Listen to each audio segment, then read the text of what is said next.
اللہ وبرکاتہ۔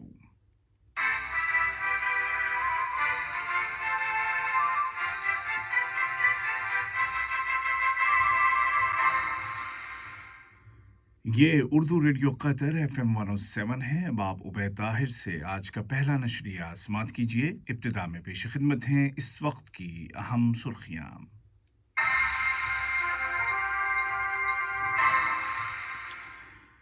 صاحب سمو امیر شیخ تمیم بن حمد آل ثانی کو جمہوریہ موزمبیق کے صدر کی جانب سے ایک ٹیلی فون کال موصول ہوئی، جس کے دوران دو طرفہ تعلقات اور ان کو فروغ دینے کے وسائل پر بات چیت کی گئی۔ اقوام متحدہ کے سیکریٹری جنرل نے جمہوریہ صومالیہ اور کینیا کے درمیان سفارتی تعلقات کی بحالی میں قطر کے کردار کا خیر مقدم کیا ہے، اور قطر نے قابض اسرائیلی دستوں کی جانب سے مسجد اقصی کی بے حرمتی اور نمازیوں پر حملے کی پرزور الفاظ میں مذمت کی ہے۔ اور اب پیش خدمت ہے اردو ریڈیو قطر FM 107 سے آج کا پہلا مفصل نشریہ۔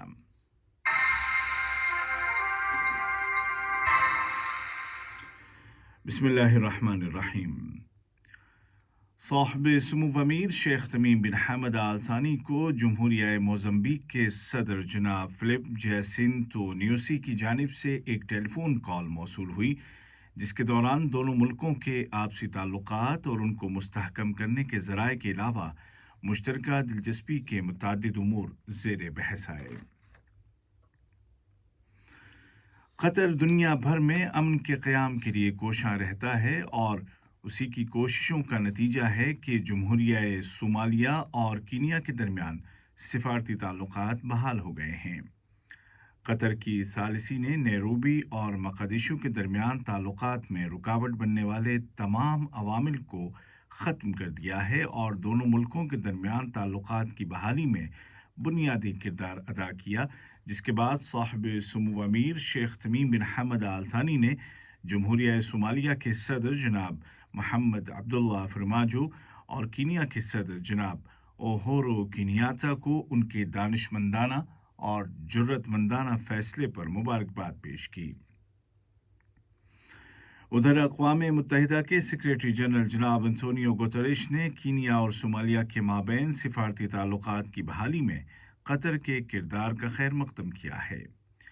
UN کے ترجمان جناب اسٹیفن دوجاریک نے سیکریٹری جنرل کا بیان سناتے ہوئے اس امید کا اظہار کیا کہ دونوں ملکوں کی جانب سے کیے گئے اعلانات کا نتیجہ مکمل اور دوستانہ تعلقات کی بحالی کی صورت نکلے گا، جو اس خطے میں امن اور استحکام کے لیے ضروری ہے۔ قطر کے سرکاری رابطہ دفتر یا GCO نے کہا ہے کہ قطر ہمیشہ سے علاقائی اور عالمی سطح پر گروپوں، جماعتوں اور ملکوں کے درمیان ثالثی کے لیے سفارتی کوششیں کرتا آیا ہے، اور جمہوریہ صومالیہ اور کینیا کے درمیان تعلقات کی بحالی اس سلسلے کی تازہ مثال ہے۔ GCO نے مزید کہا کہ گزشتہ چند برسوں کے دوران قطر نے 10 سے زیادہ اہم علاقائی اور عالمی تنازعات میں ثالثی کا کردار کامیابی کے ساتھ ادا کیا ہے، جن میں سن 2008 میں لبنانی گروپوں کے درمیان ہونے والا دوحہ معاہدہ، سن 2008 میں سوڈان اور چاڈ کے درمیان کیا گیا دوحہ معاہدہ، سن 2008 سے 2013 تک سوڈان میں قیام امن کے لیے ہونے والے دوحہ امن مذاکرات، سن 2010 میں ایریٹریا اور جبوتی کے درمیان سرحدی تنازع کو ختم کرنے کے لیے کیا گیا امن معاہدہ، سن 2011 میں سوڈان اور ایریٹریا کے درمیان ثالثی، سن 2012 میں فتح تحریک اور حماس تحریک کے درمیان ہونے والا دوحہ امن معاہدہ، سن 2015 میں لیبیا کے متحارب قبائل کے درمیان دوحہ امن معاہدہ، اور سن 2020 میں افغان حکومت اور طالبان کے درمیان براہ راست مذاکرات کی میزبانی جیسی اہم ثالثی کی کامیاب کوششیں شامل ہیں۔ بیت المقدس کے واقعات پر سامنے آنے والے بین الاقوامی رد عمل میں نائب وزیر اعظم و وزیر خارجہ شیخ محمد بن عبد الرحمن آل ثانی نے عالمی برادری سے اپیل کی ہے کہ وہ